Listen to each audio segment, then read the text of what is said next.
آله وأصحابه الذين أوفوا عهدا. أما بعد فأعوذ بالله من الشيطان الرجيم. بسم الله الرحمن الرحيم. وما خلقت الجن والإنس إلا ليعبدون. وقال الله تعالى في الحديث القدسي: لولاك لما خلقت آدم. صدق الله العلي العظيم وصدق رسوله النبي الكريم ونحن على ذلك من الشاهدين والشاكرين والحمد لله رب العالمين. ஏகவல்லவனாம் அல்லாஹ் ஒருவனையே போற்றி புகழ்ந்தவனாக, அல்லாஹ் தாலாவுடைய அளவில்லா அன்பும் இணையில்லா கருணையும் நமது உயிரினும் மேலான கண்மணி நாயகம் ரசூலுல்லாஹ் ஸல்லல்லாஹு அலைஹி வஸல்லம் அன்னவர்களின் மீதும், அண்ணலும் பெருமானார் ரசூலுல்லாஹ் ஸல்லல்லாஹு அலைஹி வஸல்லம் அவர்களுடைய சஹபாசத்தில் இருந்து வார்த்தெடுக்கப்பட்ட அல்லாஹ் தஆலாவால் தனது திருமறையில் என்றென்றைக்கும் ரலியல்லாஹு அன்ஹு வ ரது அன்ஹு என்று சான்று பகரப்பட்ட சத்தியசீலர்களான சஹாபா பெருமக்கள் மீதும், அவர்கள் வழிவந்த தாபிஈன்கள், தபா தாபிஈன்கள், ஃபுகஹாக்கள், முஹத்திஸீன்கள், முஃபஸ்ஸிரீன்கள், ஷஹதாக்கள், சாலிஹீன்கள், வாழ்ந்து மறைந்த நம்முடைய இஸ்லாமிய சகோதர சகோதரிகள், வாழ்ந்து கொண்டிருக்கக்கூடிய இஸ்லாமிய சகோதர சகோதரிகள், மிக குறிப்பாக அல்லாஹ் தாலாவை பற்றி பேசுவதற்காகவும், அல்லாஹ் தாலாவை பற்றி அறிவதற்காகவும், அல்லாஹை பற்றி விளங்குவதற்காகவும் குழுமி இருக்கக்கூடிய இந்த சிறப்பான மஜ்லிஸில் இருக்கக்கூடிய நம் அனைவரின் மீதும் அல்லாஹ் தாலாவுடைய அளவில்லா அன்பும் இணையில்லா கருணையும் என்றென்றும் குறைவென்று நின்று நிலவட்டுமாக என்று துஆவோடு ஆரம்பம் செய்கின்றேன். அஸ்ஸலாமு அலைக்கும் வரஹ்மத்துல்லாஹி வபரகாத்துஹு. அன்பிற்கினியவர்களே, அல்லாஹ் தாலாவின் அளப்பெரும் அருளுக்கு சொந்தக்காரர்களே, ஒரு மிக உன்னதமான நோக்கத்தில் நாம் இங்கு ஒன்று கூடியிருக்கின்றோம். அல்ஹம்துலில்லாஹ். இந்த உன்னதமான விஷயங்களை கற்றுக்கொள்வதற்கு முன்பாக நாம் அறிய வேண்டிய பல நூறு விஷயங்கள் உண்டு. ஹதரத் அவர்கள் நமக்கு பயான் பேச வேண்டும் என்று அழைப்பு விடுத்த பொழுது அவர்களுடைய உள்ளத்தில் அல்லாஹ் தஆலா ஒரு தலைப்பை போடுகின்றார். மனித வாழ்வின் லட்சியம் என்ன? ரொம்ப முக்கியமான விஷயம், ஆனால் யாரும் கண்டு கொள்ளாத விஷயம். இதை பற்றி யாரும் பொருட்படுத்துறதும் கிடையாது, யாரும் கண்டுகொள்வதும் கிடையாது. அது நோக்கமே இல்லை என்ற அடிப்படையில வாழ்ந்து கொண்டிருக்கக்கூடிய ஒரு சூழல். ஆனால் அதி முக்கியமாக கவனிக்கப்பட வேண்டிய விஷயம் அது. உயிரை விட மேல ரொம்ப அவசரமா ரொம்ப அக்கறையோடு பார்க்கக்கூடிய விஷயம்னு பார்த்தா நம்முடைய இலட்சியம் என்ன என்பதுதான். சரி, ஒரு கேள்வியாக தலைப்பு கொடுக்கப்பட்டிருக்கின்றது. மனித வாழ்வின் லட்சியம் என்ன? பதில் எங்க போய் தேடுறது? யார் நமக்கு பதில் சொல்லி தருவார்? பொதுவாக ஒரு படைப்பு இருக்கின்றது என்றால், இந்த மைக் இருக்கட்டும், டெஸ்க், செல்போன், எத்தனையோ பொருட்கள் நாம் அனுபவித்துக் கொண்டிருக்கின்றோம். உணவுப் பொருட்களை சுவைத்துக் கொண்டிருக்கின்றோம், மற்ற பொருட்களை பயன்படுத்தி கொண்டிருக்கின்றோம். இதை படைத்தவர்கள் யாரோ அவரிடம் சென்று கேட்டால் அதனுடைய நோக்கம் என்ன என்பதை விரிவாக சொல்வார்கள். மைக்கை கண்டுபிடிச்சவங்கிட்ட கேட்டதான் தெரியும் எதற்காக கண்டுபிடிக்கப்பட்டது என்று. ஒரு உணவு நீங்க சாப்பிட்டீங்கன்னா அது உணவுக்கான ப்ரப்போஸ் என்ன, அதன் மூலமாக உங்களுக்கு என்னெல்லாம் கிடைக்கவிருக்கின்றது, அதனுடைய நோக்கம் என்ன, அதனுடைய லட்சியம் என்ன என்று அவர்கள் தான் தெளிவாக தெரிந்து கொள்ள முடியும். நீங்க எந்த ஒரு பொருளை எடுத்தாலும், எந்த ஒரு படைப்பை எடுத்தாலும், அந்த படைப்பினுடைய நோக்கம் என்ன என்பதை மனிதர்கள் சுட்டிக்காட்ட தவறியதே கிடையாது. எந்த ஒரு படைப்பாக இருக்கட்டும், எதனா எடுத்து பாருங்க, ஒன்று நேரடியாக அதனுடைய பொருள் என்ன என்பதை விளக்கி தருவார்கள்.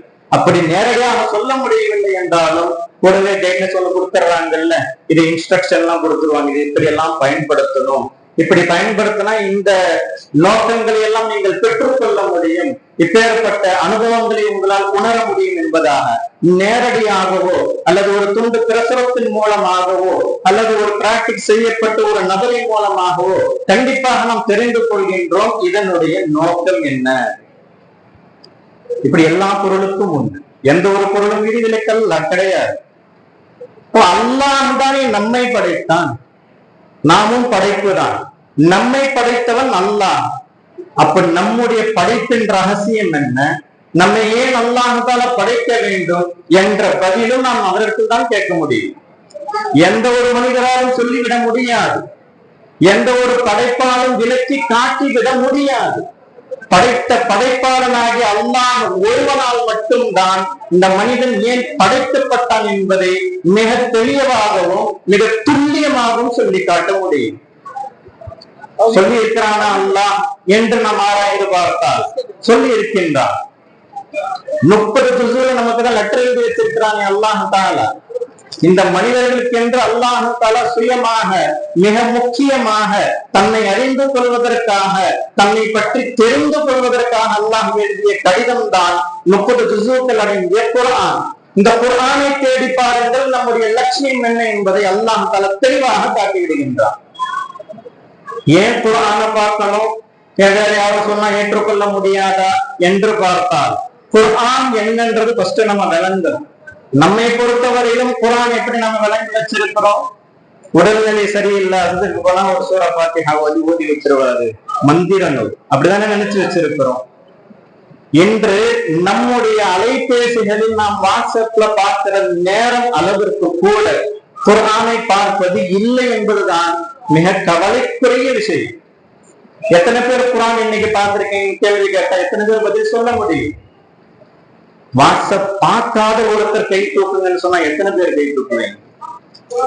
சமூக வலைத்தளங்களில் முழுமையாக நேரத்தை கொடுக்க தெரிந்த நமக்கு அல்லாஹ்வோடு உரையாடுகின்ற, நம்முடைய லட்சியத்தை எல்லாம் விலக்கி காட்டக்கூடிய, அல்லாஹ் யார் என்று தெரிவிக்கக்கூடிய குர்ஆனை 5 நிமிடம் அமர்ந்து முழுமையாக பார்ப்பதற்கு நேரம் இல்லை.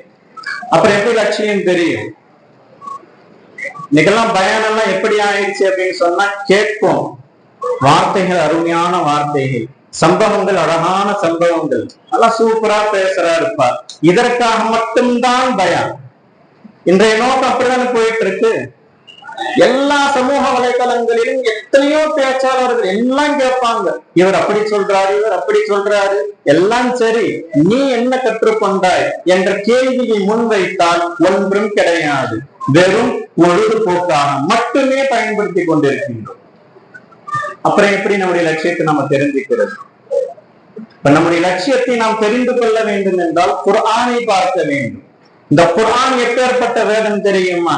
இமாம் அஹ்மத் பின் ஹம்பல் ரஹ்மத்துல்லாஹி தஆலா அல்லாஹ்வை கனவில் பார்க்கக்கூடிய பாக்கியம் பெற்ற இறைநேச பெருமக்கள் வரிசையில் ஏதோ ஒருத்தர் தான் பார்த்திருக்காங்க, நல்லா கிடையாது.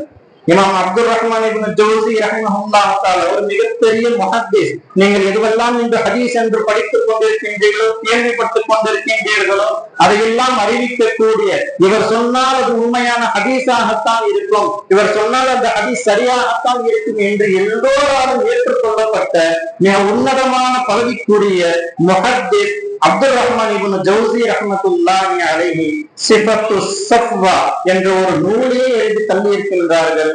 அல்லாஹ்வை கனவில் பார்த்தவர்கள் என்னென்னலாம் அனுபவித்தார்கள் என்று ஒரு பட்டியல், நீண்ட பட்டியல் உண்டு. அதில் ஒருவர் நாம் பார்க்கின்றோம், இமாம் அஹ்மத் பின் ஹம்பல் ரஹிமஹுல்லாஹு தஆலா.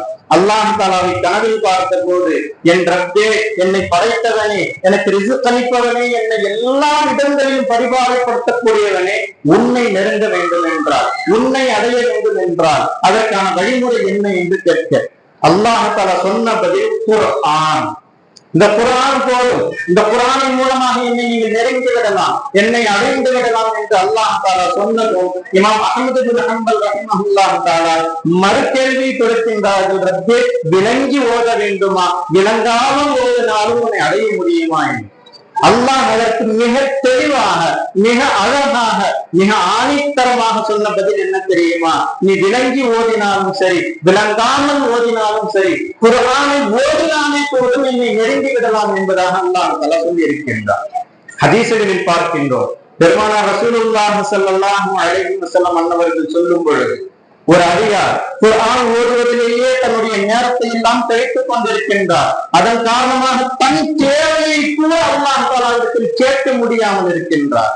எத்தனையோ கோடிக்கணக்கான தேவைகள், என்னென்னவோ தேவைகள் இருக்கு, ஆனா கேட்கறதுக்கு நேரம் இல்லை. ஏன்பா நேரம் இல்லை? குர்ஆனில் அவருடைய கவனம் மூழ்கி விட்டது, அவருடைய சிந்தனை எல்லாம் குர்ஆனிலே செலுத்தப்பட்டு விட்டது. அல்லாஹ் தஆலா வாக்களிக்கின்றான், அவரை கேட்காமலே அவருடைய தேவைகளை நான் கொடுத்து விடுவேன் என்பதால். அதனால எதுவாக இருந்தால் நமக்கு முதன்மையானது என்னன்னா குர்ஆன். அந்த குர்ஆன்ல தான் பதில் இருக்கு எல்லாத்துக்கும். நாம இன்னைக்கு பெருசா நினைச்சிட்டு இருக்கோம், உலக அறிவியல் வளர்ச்சியில் மிக பெரும் சாதனை அப்படியே எடுத்து செல்போன் காட்டும், உலகமே கைக்குள்ள இருக்கு அப்படின்னு. குர்ஆனுடைய ஒரே ஒரு ஆயத்துக்குள்ள இது ஜீரோல தான் இருக்கு, இன்னும் ஒண்ணுக்கு கூட போகலன்ட்டு முடியடிச்சிருச்சு குர்ஆன். இன்னும் ஜீரோல தான் இருக்கு. நீங்க அறிவியல் வளர்ச்சி உச்சம்னு நினைக்கிறீங்க, குர்ஆனுடைய ஒரே ஒரு வசனம் ஹஜ்ரத் உஸைர் அலைஹிஸ்ஸலாத்து வஸலாம் அவர்கள் தொடர்பாக வரக்கூடிய சம்பவங்கள், அதே போன்ற ஹஜ்ரத் சுலைமான் அலைஹிஸ்ஸலாத்து வஸலாம் அவர்கள் மூலம் வரக்கூடிய சம்பவங்கள், இதையெல்லாம் முன்வைத்து பார்த்தால் இதெல்லாம் என்னடா சயின்ஸ் கேட்டுருவீங்க. குர்ஆனில் இருக்கின்றது. நீங்கள் நினைத்துக் கொண்டிருக்கலாம் சயின்ஸ் ரொம்ப மேல போயிடுச்சு. குர்ஆனுக்கு முன்னால்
என்பதாக அல்லாஹ் தஆலா சொல்றான். சொன்னாங்க அப்பதான் பதில் போல இருக்கு. வணங்கணும், அதுக்காக நல்லா படைச்சிருக்கிறான், அவசரப்பட்ட கூட. வணக்கம் மட்டும்தான் அல்லாஹ் தஆலா நம்மை படைத்ததன் நோக்கமாக இருந்திருந்தால், மனிதர்களை படைக்கவிருக்கின்றேன் என்று சொன்ன பொழுது மலக்குமார்கள் ஏன் எதிர்கேள்வி எழுப்பினார்கள்? மலக்குமார்கள் உன்னை நாங்கள் தஸ்பீஹ் செய்கின்றோம், தஹ்மீத் செய்கின்றோம், தக்தீஸ் செய்கின்றோம். சொல்ல வரதவங்க என்னன்னா, எப்பொழுதுமே உன்னையே நாங்கள் வணங்கிக் கொண்டிருக்கின்றோம், முழுக்க முழுக்க உனக்காக எங்களை நாங்கள் அர்ப்பணித்துக் கொண்டிருக்கின்றோம். அப்படி இருக்க இன்னொரு படைக்கிறதுக்கு வணங்குறதுக்கு இன்னொரு படைப்பு படைக்க வேண்டிய அவசியம் என்ன? படைப்புகள் எல்லாமே வணக்கம் புரிவதுதான் நோக்கமாக இருக்கும் அப்படின்றத அந்த மலக்குமார்கள் விளங்கிக் கொண்டதன் காரணமாக எதிர்கேள்வி கேட்கின்றார்கள். உன்னை வணங்குவதற்கு நாங்கள் இருக்க மற்றும் ஒரு படைப்பு தேவையா அப்படின்னு. நியாயமான கேள்விதானே. உண்மையை சொல்வதாக இருந்தால் அல்லாஹ் தஆலாவால் படைக்கப்பட்ட பிரபஞ்சத்தில் பல 100 கோடி படைப்புகள் உண்டு. எல்லா படைப்புகளும் அல்லாஹ்வை தஸ்பீஹ் செய்து கொண்டுதான் இருக்கின்றது. குர்ஆனுடைய வசனம் நமக்கு பேசுகின்றது. விண்ணில் உள்ளவைகள் எல்லாம் அல்லாஹ்வை துதித்துக் கொண்டே இருக்கின்றது. என்ன உனக்கு விளங்கல்? அவ்வளவுதான், உங்களால விளங்க முடியாது. பறவைகளை பற்றி பேசுகின்றான், படைப்புகளை பற்றி பேசுகின்றான். எல்லாவற்றினுடைய சாராம்சத்தை நீங்கள் பார்த்தால் பல 100 கோடி படைப்புகளும் அல்லாஹ்வை வணங்கிக் கொண்டேதான் இருக்கின்றது. ஒரு துளி கூட அல்லாஹ்வை மறக்கிறது கிடையாது. இன்னும் ஒரு படி மேலாக உங்களுக்கு சொல்வதாக இருந்தால், எப்பொழுது அல்லாஹ் தஆலாவுடைய வணக்கத்தை அது நிறுத்துகின்றதோ அடுத்த நிமிடமே அதற்கு மரணம் நிகழ்ந்துவிடும். இதுதான் எல்லா படைப்புகளுடைய சாராம்சம். எந்த ஒரு படைப்பாக இருந்தாலும் உட்கார்ந்து இருக்கிறோம், ஒரு கொசு வந்து கடிச்சது, நம்ம அடிச்சோம் செத்தோம் நீங்க நினைச்சீங்கன்னா அதனுடைய உண்மை, அதனுடைய ரகசியம், அதுவரை அல்லாஹ்வை துதித்துக் கொண்டிருந்த அந்த கொசு அந்த நிமிடம் அல்லாஹ்வை மறந்தது, அதனால் மரணம் நிகழ்ந்தது. இதுதான் உண்மை. இப்படி எல்லா படைப்புகளும் நிமிடம் தவறாமல், வினாடிகள் தவறாமல், ஒவ்வொரு மூச்சும் ஒவ்வொரு நாழிகையும் அல்லாஹ்வை வணங்கிக் கொண்டேதான் இருக்குது. அப்படின்னா மனிதர்களை பற்றி ஏன் அல்லாஹ் இப்படி சொல்லணும்? என்னை வணங்குவதற்காகத்தான் நான் படைத்தேன். அதை எல்லாமே வணங்கிட்டு இருக்காங்களே, என்ன ஸ்பெஷல் பெருசா இங்க இருந்தப்போ? சொல்ல போனால் நம்மை விட மிக சிறப்பாகவே அவர்கள் வணங்கிக் கொண்டிருக்கின்றார்கள். அதனால மலக்குமார்கள் கேட்டாங்க, நாங்க தஸ்பீஹ் செய்யறோம், நாங்க தக்தீஸ் செய்யறோம், எல்லாமே நாங்க செஞ்சுட்டு இருக்கும் பொழுது இன்னொரு படைப்பு தேவையா? இப்ப அல்லாஹ் தஆலா சொன்ன பதில், இன்னி அஅலமு மா லா தஅலமூன். உங்களுக்கு தெரியாத பல விஷயங்கள் நான் அறிவேன், எனக்கு தான் தெரியும். உங்களுடைய பார்வையில் வணக்கம் என்பது மட்டும்தான் தெரிந்திருக்கின்றது. அதனால நீங்க என்ன கேட்கிறீங்க? நாம் தான் வணங்குறோமே, இன்னொரு படைப்பு எதற்கு என்ற கேள்வி நீங்கள் முன்வைக்கின்றீர்கள். அதையும் தாண்டிய ஒரு ரகசியம் உண்டு, அதையும் தாண்டிய மிகப்பெரிய ஒரு லட்சியம் உண்டு. அது உங்களுக்கு தெரியாது, எனக்கு தான் தெரியும் என்பதா அல்லாஹ் தஆலா சான்று பகர்ந்தானே, அதுதான் நோக்கம். என்ன நோக்கம்? எப்படி தெரிஞ்சுக்கிறது? குர்ஆன் இருக்கு, சொன்ன உடனே தர்ஜுமா எடுத்து உட்காந்து படிச்சவன் எல்லாமே விளங்கிடுமா, எல்லாமே தெரிஞ்சிருமா? அப்போ குர்ஆன் மட்டும்தான் போதுன்னா நபி அவர்களை அல்லாஹ் தஆலா இந்த பூமிக்கு அனுப்ப வேண்டிய அவசியம் தான் என்ன? படிச்சா நீங்க எல்லாம் தெரிஞ்சுக்குவீங்க அப்படின்னா உங்களுக்கு ஆசிரியர் எதற்கு? பள்ளிக்கூடம் எதற்கு? பள்ளிக்கூடம் போக வேண்டிய அவசியமே இல்லையே, உட்காந்து படிச்சுட்டு போயிருந்திருக்கலாமே. பத்தாவது, ஒரு நூல் உங்களிடத்தில் இருக்கின்றது என்றால் அந்த நூலுடைய சாராம்சத்தை விளங்குவதற்கு, விளக்கி கொடுப்பதற்கு ஒரு நபர் கண்டிப்பாக தேவை. அது இல்லாமல் உங்களால் விளங்கவே முடியாது. இப்ப ரசூல் ஸல்லல்லாஹு அலைஹி வஸல்லம் அன்னவருடைய வாழ்க்கை தான் குர்ஆனுடைய விளக்கம். ஒரு ஹதீஸ் இப்படி வரும், சல்லு. சஹாபாக்களை பார்த்து நபி அவர்கள் கூறுகின்றார்கள், சல்லு, தொழுவுங்க, கமா ரஅய்துமூனி உஸல்லி, நான் எவ்வாறு தொழுகின்றேனோ, எப்படி நீங்கள் பார்க்கின்றீர்களோ அது போன்று நீங்கள் தொழுது கொள்ளுங்கள். இது ஹதீஸ். குர்ஆன்ல என்ன இருக்கு தெரியுமா? அகீமுஸ் ஸலா, நீங்கள் தொழுது கொள்ளுங்கள், அவ்வளவுதான். எங்க குர்ஆன்ல அத்தஹியாத் எடுத்து காட்டுங்க, ஸலவாத் எடுத்து காட்டுங்க, ஸலாமை எடுத்து காட்டுங்க. இருக்கா குர்ஆன்ல? எப்படி தெரியும் எங்க தக்பீர் கட்டணும், எப்படி ருக்கூ போகணும்? ஏதாச்சும் இருக்கா குர்ஆன்ல? வெளிப்படையாக நமக்கு அது தெரியாது. எல்லாமே இருக்கு குர்ஆன்ல, வெளிப்படையாக நமக்கு அது தெரியாது. அதை தெரிவிப்பதற்கு யார் வேண்டும்? அண்ணல் பெருமானார் ரசூலுல்லாஹி ஸல்லல்லாஹு அலைஹி வஸல்லம். சிஹாஹ் சித்தா என்று சொல்லப்படக்கூடிய மதரசாக்கெல்லாம் ஓதி கொடுக்கப்படக்கூடிய 6 பெரும் கிரந்தங்கள், ஹதீஸுகளுடைய தொகுப்பு. லட்சாதி லட்ச சஹாபாக்களுடைய எல்லா ஹதீஸுகளையும் அப்படியே சாறு பிழிஞ்ச அந்த கிதாபுகள் எடுத்து கொடுத்திருக்கிறாங்க. ஒரு ஓமைக்காக சொல்கின்றேன், அந்த 6 கிதாபுகளுடைய தர்ஜுமாவை உங்க கையில நான் கொடுத்துடுறேன். 1 மாசம் தேவையில்லை, 1 வருஷம் டைம் தர்றேன். ஒரே ஒரு நபராவது முதலில் தக்பீர் சொல்ல வேண்டும், பிறகு இவ்வாறு கையை கட்ட வேண்டும், பிறகு ஸனாவை ஓத வேண்டும் என்று ஆரம்பித்து கடைசியாக அஸ்ஸலாமு அலைக்கும் வரஹ்மத்துல்லாஹ் என்று சொல்ல வேண்டும் என்று ஒரே ஒரு ஹதீஸ் உங்களால் காட்ட முடிஞ்சா கியாமத் வந்துடும். கிடையாது. முடியாது. அதை காட்டி தருவது யார்? ரசூல் ஸல்லல்லாஹு அலைஹி வஸல்லம் ஒற்றை வார்த்தையில் சொல்லி காட்டினார்கள். நான் தொழுவதை பாருங்கள், நான் எப்படி தொழுகின்றேனோ அது போன்று நீங்கள் தொழுது கொள்ளுங்கள் அப்படின்னு சொல்லிட்டாங்க. அந்த வழிமுறை தான் இன்று வரைக்கும் நாம் கடைபிடித்துக் கொண்டிருக்கின்றோமே தவிர எந்த குர்ஆனிலும் சரி, எந்த வேதத்திலும் சரி, எந்த ஹதீஸ் கிதாபுகளிலும் சரி, எந்த ரிவாயத்துகளிலும் சரி இந்த டோட்டல் வழிமுறை உங்களுக்கு கிடைக்காது. அப்ப மனித வாழ்வின் லட்சியம் அப்படின்றது நேரடியாக இல்லை என்றால் வேறு என்ன பொருளாக இருக்கும்? யாரின் மூலமாக தெரிஞ்சுக்க முடியும்? ஹதீஸ்ல தெரிஞ்சுக்க முடியுமா? நேரடியாக ஹதீஸில் தெரிந்து கொள்ள முடியாது. ஹதீஸுக்கு உரியவரான அண்ணல் பெருமானார் ரசூல் ஸல்லல்லாஹு அலைஹி வஸல்லம் விளக்கி கொடுத்தால் தான் தெரிந்து கொள்ள முடியும். ஆயிஷா சித்தியக்கா ரலியல்லாஹு அன்ஹா அன்னவர்களிடத்தில் ஒரு சஹாபி போய் கேட்கிறார், அன்ஹுலுகி ரசூலில்லாஹி ஸல்லல்லாஹு அலைஹி வஸல்லம், ரசூல் ஸல்லல்லாஹு அலைஹி வஸல்லம் அன்னவர்களுடைய குணாதிசயங்கள் என்ன, அவர்களுடைய அந்த அஹ்லாக்குகள் என்ன என்பதை தெரிந்து கொள்ள ஆவலோடு அன்னையிடத்தில் கேட்கும் பொழுது, அலஸ்த தக்ரவுல் குர்ஆன, நீங்கள் குர்ஆனை ஓதுறதில்லையா? நான் ஓதுறேன். அப்புறம் என்ன கேள்வி? குர்ஆன் தான் ரசூல் ஸல்லல்லாஹு அலைஹி வஸல்லம் அன்னவருடைய வாழ்க்கை, அன்னருடைய வாழ்க்கை தான் குர்ஆன் என்பதாக ரொம்ப சுருக்கமாக சொல்லி முடித்து விட்டார்கள். அப்போ நம்முடைய கேள்விக்கான பதில் எங்கதான் இருக்கு? குர்ஆன்ல தான் இருக்கு. அந்த குர்ஆன்ல உள்ளதை நம்ம விளங்கணும்னா யார்கிட்ட போய் ஆகணும்? அண்ணல் பெருமானார் ரசூலுல்லாஹி ஸல்லல்லாஹு அலைஹி வஸல்லம் அன்னவர்களிடத்தில். அண்ணல் பெருமானார் ரசூல் ஸல்லல்லாஹு அலைஹி வஸல்லம் அன்னவர்களால் இந்த உம்மத்தினுடைய ரஈசுல் முஃபஸ்ஸிரின், குர்ஆன் விளக்க உரையாளர்களுக்கெல்லாம் தலைமைத்துவம் வாய்ந்தவர்கள் என்று போற்றப்பட்ட, அவர்களால் துஆ செய்யப்பட்ட ஹஜ்ரத் அப்துல்லாஹ் இப்னு அப்பாஸ் ரலியல்லாஹு தஆலா அன்ஹுமா, நபி ஸல்லல்லாஹு அலைஹி வஸல்லம் அவருடைய சகோதரர் அப்பாஸ் ரலியல்லாஹு, நபியினுடைய பெரிய தந்தையார், அவருடைய மகனார் அப்துல்லாஹ் ரலியல்லாஹு தன்னுடைய சகோதரருக்காக துஆ செய்தார்கள். ரஈசுல் முஃபஸ்ஸிரீனாக, முஃபஸ்ஸிரீன்களுக்கெல்லாம் தலைமை பண்பு உள்ளவர்களாக ஆனார்களே, அவர்கள் இந்த வசனத்திற்கு விளக்கம் சொல்லும் பொழுது, வமா கலகுத்துல் ஜின்ன வல் இன்ஸ இல்லா லியஅரிஃபூன் லியஅபுதுன், அவங்க விளக்கம் சொல்றாங்க, இல்லா லியஅரிஃபூன், மனிதர்களையும் சரி ஜின்களையும் சரி நாம் அல்லாஹ்வை அறிவதற்காகத்தான் படைத்திருக்கின்றோம் அப்படின்ற விளக்கத்தை கொடுக்கறாங்க. சொல்லும்போது ரொம்ப லேசா இருக்கு. அப்ப வணக்கம் இல்லை போல இருக்கு. அசல் நோக்கம் அல்லாஹ்வை அறிவதுதான் அப்படின்னு உடனே நம்ம அப்படி ஒரு முடிவுக்கு வரும். வணக்கம்லாம் ஒண்ணுமே கிடையாது, அல்லாஹ்வை அறிந்தால் போதும் அப்படின்னு அல்லாஹ்வே நேரடியாக சொல்லியிருப்பான்ல. வமா கலகுத்துல் ஜின்ன வல் இன்ஸ இல்லா லியஅபுதுன்னு சொல்லாம அல்லாஹ்வே சொல்லியிருப்பான், இல்லா லியஅரிஃபூன். அது ஏன் நபியுடைய சஹாபி சொல்லணும்? அப்ப அதுவும் நோக்கம் இல்லை, அதுக்குள்ளே பல விஷயங்கள் உண்டு.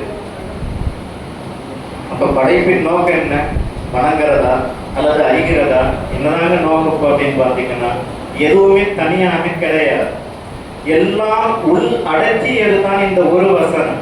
இந்த ஒரு வசனத்திற்கான விளக்கத்தை ஒரு முழு சாராம்சமாக நாம் எடுத்துச் சொல்வதாக இருந்தால், சுருக்கமாக சொல்வதாக இருந்தால், அல்லாஹ்வை அறிதலும் அவசியம், அல்லாஹ்வை வணங்குதலும் அவசியம் அப்படின்னு தனித்தனியாக பார்க்காமல் அல்லாஹ்வை அறிந்து வணங்குவது அவசியம். இதுதான் நோக்கம்.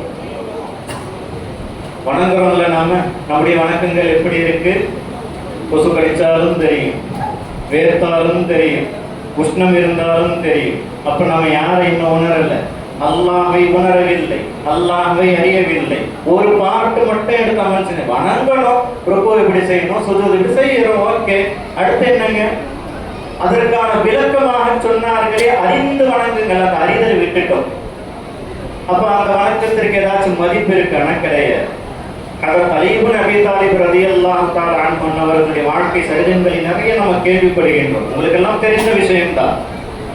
ஒரு முறை போர்க்களத்தில் அவர்களுக்கு அம்பு எய்யப்படுகின்றது. இங்க குத்தி இப்படி வெளியே வந்துருச்சு. அதை எடுக்கலான்ற ஒரு முனைப்பில் மற்ற சஹாபாக்கள் இருக்கும் பொழுது, இப்ப எடுக்காது, நான் தொழுக நின்ற பிறகு எடுங்க.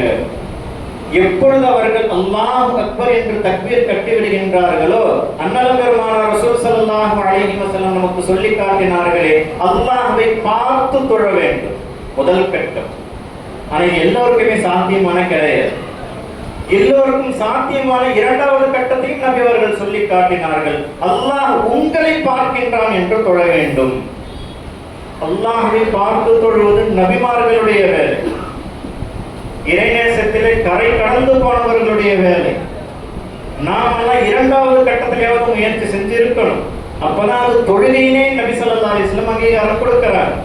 அப்ப அந்த நிலையில் அலி இப்னு அபீ தாலிப் ரலியல்லாஹு அன்ஹு அல்லாஹ் என்னை பார்க்கின்றான் இந்த நிலையில் தொழும் பொழுது அந்த அம்பு எடுத்தாலும் வலி தெரியல, ரத்தம் போறதும் தெரியல, மயக்கம் இல்ல, ஒரு மண்ணும் கிடையாது. ஏன்னா அவர்களுக்கு உலக சிந்தனை அறவே கிடையாது. முழுக்க முழுக்க முழுக்க அப்துல்லாஹ் இப்னு அப்பாஸ் ரலியல்லாஹு அன்ஹு அவர்கள் சொன்னது போன்று அல்லாஹ்வை அறிந்தார்கள். அந்த அறிதலோடு அல்லாஹ் சொன்னது போன்று வணங்கினார்கள். அப்ப அறிதலும் வணங்குதலும் இரண்டும் சேர்ந்ததுதான் மனித வாழ்வின் நிச்சயமே. அல்லாஹ் மனிதனை படைப்பதற்கான காரணமே இதுதான். எல்லா படைப்புகளும் அல்லாஹ்வை வணங்குகின்றது, ஆனால் மஅரிஃபத் அதற்கு கிடையாது. அந்த பாக்கியத்தை அல்லாஹ் தஆலா மலக்குமார்களுக்கு கூட கொடுக்கவில்லை. அல்லாஹ்வை பார்க்கின்றார்கள், அல்லாஹ்வோடு உரையாடுகின்றார்கள், அல்லாஹ்வுடைய நெருக்கத்தில் இருக்கின்றார்கள். அல்லாஹ் எதை சொன்னாலோ அதை இம்மி அளவு மாறு செய்யாமல் இபாதத் செய்து கொண்டிருக்கக்கூடிய அந்த மலக்குமார்களுக்கும் கூட அல்லாஹ்வை அறிகின்ற, அல்லாஹ்வை உணர்கின்ற, அல்லாஹ்வை விளங்குகின்ற ஆற்றல் கிடையாது. வெறும் வணக்கம் மட்டும்தான் அவங்களிடத்தில் இருக்கு.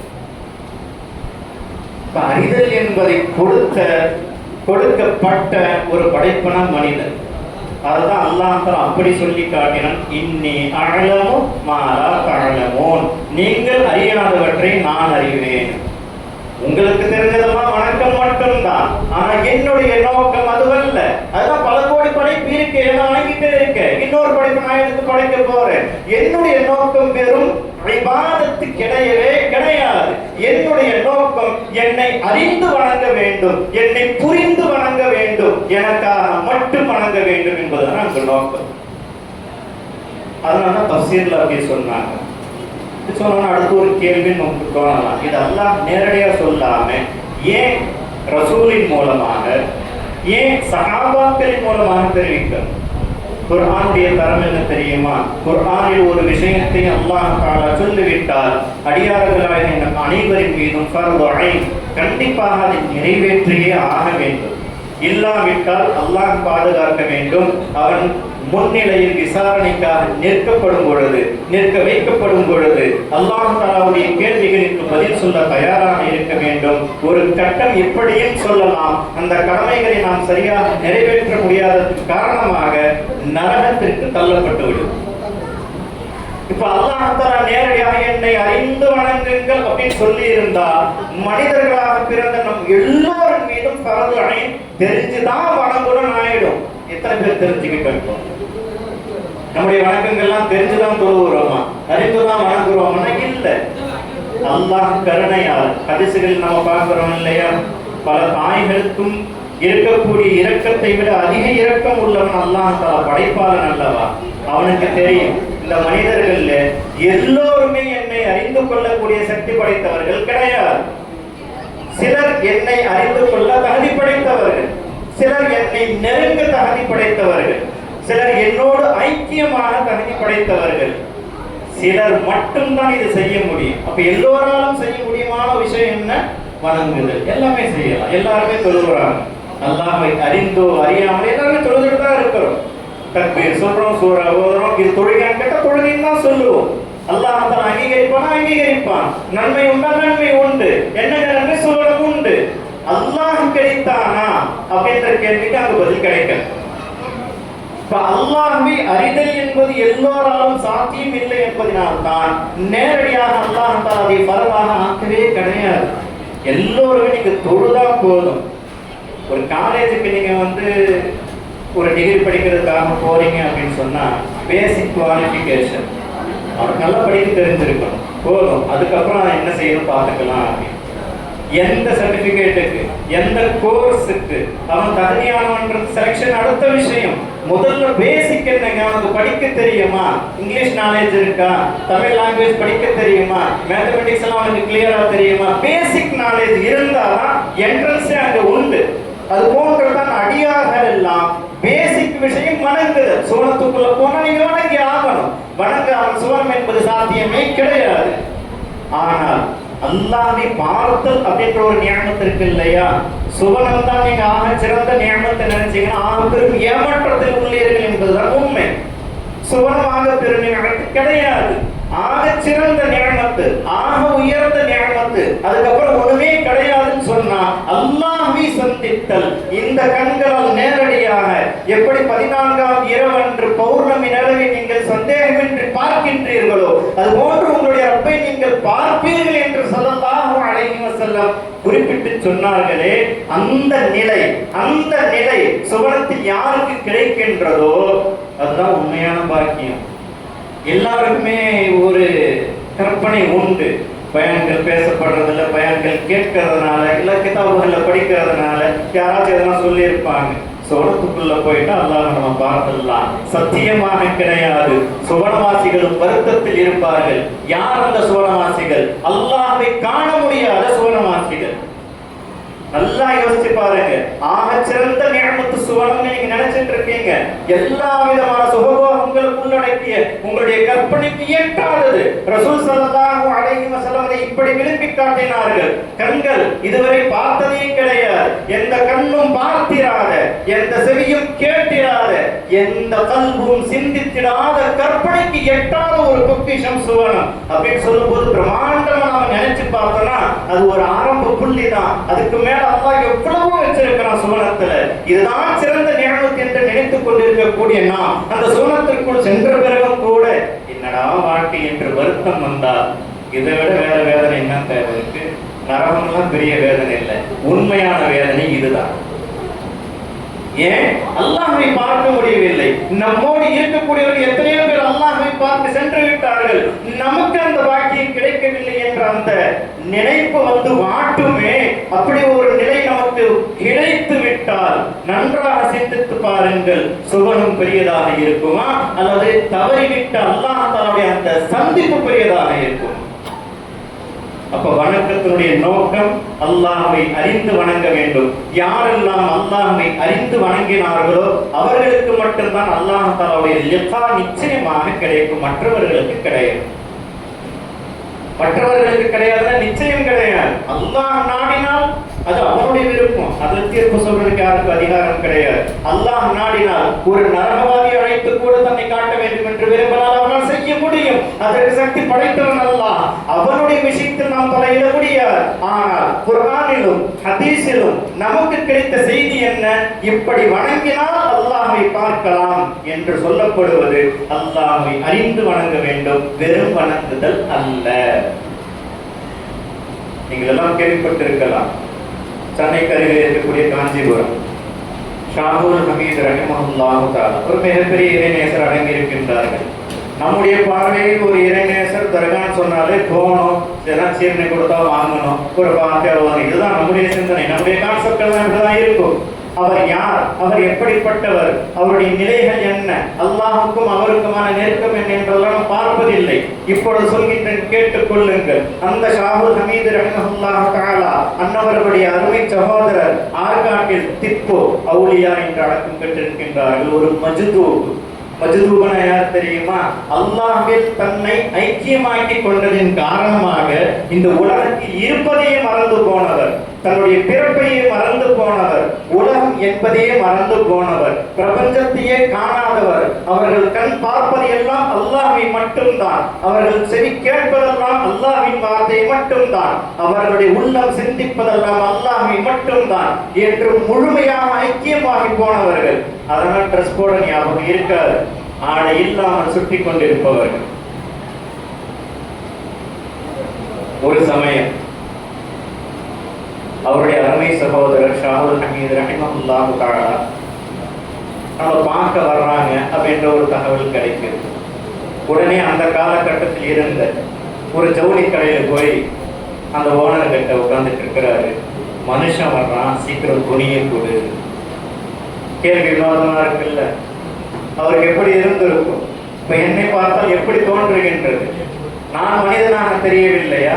இத்தனை பேர் இங்கே வேலை செய்கின்றார்கள், மக்கள் நடமாட்டம் இருந்து கொண்டிருக்க இவர்கள் மனிதர்களாக தோணவில்லையா?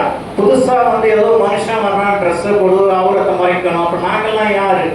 அப்படியா விஷயம்? இந்த அளவுக்கு கேள்வி ஞானம் உனக்கு என்று அந்த நபரை எடுத்து இப்படி கம்ப்யூட்டர் வச்சு இப்படி அழுத்தினான். இப்பொழுது அந்த மனிதனுடைய கண்கள் பார்ப்பது என்னை தெரியுமா? மனுஷன் எந்த ஒரு மனுஷனையும் பார்க்கல. யாரெல்லாம் அவருடைய கண்களுக்கு இதற்கு முன்னால் மனிதனாக காட்சி தந்தார்களோ, பாம்பாக, நரியாக, முதலையாக, எருமையாக, மானாக, ஒட்டகமாக ஆக எல்லா விலங்குகளாகவும் தெரிகின்றார்கள். மனிதன் மட்டும் தெரியவில்லை. இந்த கையை எடுத்த உடனே எல்லா மனுஷனா தெரிகிறான். என்ன விளங்குறீங்க? என்ன சொல்ல வர்றான்? கூறி காண்பிக்கின்றார்கள். யார் யாருடைய குணம் என்னவோ அதுவாக அவர்கள் காட்சி அளிக்கின்றார்கள். ஏன்னா இந்த கல்பு இருக்கே அல்லாஹ்விற்கு சொந்தமானது. அல்லாஹ் மட்டுமே இருக்க வேண்டிய இடம் இது. அதனால்தான் குர்ஆனில் அல்லாஹ் தஆலா சொல்லும் பொழுது ஒரு நீண்ட வசனம், உங்களுடைய மனைவி மக்களோ, உங்களுடைய பெற்றெடுத்தவர்களோ, நீங்கள் கட்டிய வீடோ, நீங்கள் பார்த்து பார்த்து பார்த்து சம்பாதித்துக் கொண்டிருக்கக்கூடிய தொழில் துறைகளோ, இது எல்லாவற்றையும் விட என்னுடைய நேசம் மேலோங்கி இருக்க வேண்டும். இல்லை என்றால் அல்லாஹ்வுடைய கட்டளை வருவதை எதிர்பார்த்துக் கொள்ளுங்கள் என்பதாக அல்லாஹ் தஆலா சொன்னவுடன் முஃபஸ்ஸிரீன்கள் விளக்கம் கூறுகின்றார்கள். அல்லாஹ்வுடைய கட்டளை வருவதை எதிர்பாருங்கள் என்றாலே அல்லாஹ் தஆலாவுடைய கோபம் வருகின்றது என்று அர்த்தம். அல்லாஹ் தஆலாவுடைய வேதனை இறங்க போகின்றது என்று அர்த்தம். அல்லாஹ்வுடைய நேசத்தை தாண்டிதான் எல்லாமே இருந்திருக்கணும். ஆனா நம்முடைய போராத காலம் அல்லாஹ்வுடைய நேசத்தை தவிர்த்து எல்லாமே நம்முடைய உள்ளத்தில் உண்டு. அதனால்தான் காட்சி எப்படி தெரிகின்றது? அவருடைய குணம் என்னவோ அது. நாயுடைய குணம் யாரிடத்தில் இருக்கின்றதோ நாயாக தெரிகின்றார். பாம்பினுடைய குணம் யாரிடத்தில் இருக்கின்றதோ பாம்பாக தெரிகின்றார். இப்ப என்ன ஒரு பதில் சொல்ல முடியும்? மனிதர்களே இல்லை. நீங்க ஒரு இடத்துல ரோட்ல போயிட்டு இருக்கீங்க, அவசரமாக சிறுநீர் கழிக்க வேண்டிய ஒரு சூழல். சரி, சிறுநீர் கழிக்கணும், ஒரு ஓரமா உட்கார்ந்து இருக்கீங்க, ஒரு நாய் வருது, ஐயோ நாய் வருது அப்படின்னு அவரை மறைச்சிக்குவீங்களா? அது பாட்டு போயிட்டே இருக்கும். ஏன்னா மற்ற படைப்புகள் உங்களுடைய அவயத்தை பார்ப்பது அது ஒரு குறையாக நாம் பார்ப்பதே கிடையாது. அதே சமயம் ஒரு மனிதன் அந்த பக்கம் வருகின்றான் என்றால் அவன் நல்லவனோ கெட்டவனோ எதையுமே பார்க்க மாட்டோம். முஸ்லிமோ காஃபிரோ எதுவும் இல்லை. மனுஷன் வந்துட்டான் உடனே மறைச்சிருவோம்.